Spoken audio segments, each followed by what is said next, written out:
নিয়ে মনে পা রাখিলাম প্রবাস জীবনে।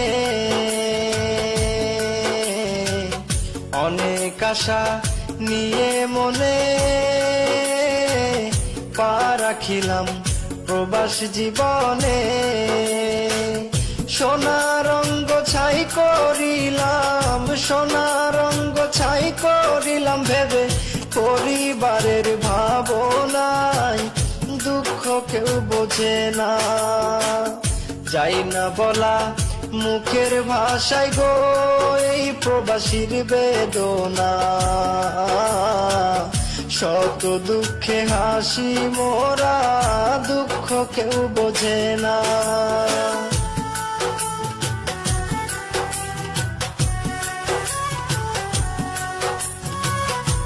অনেক আশা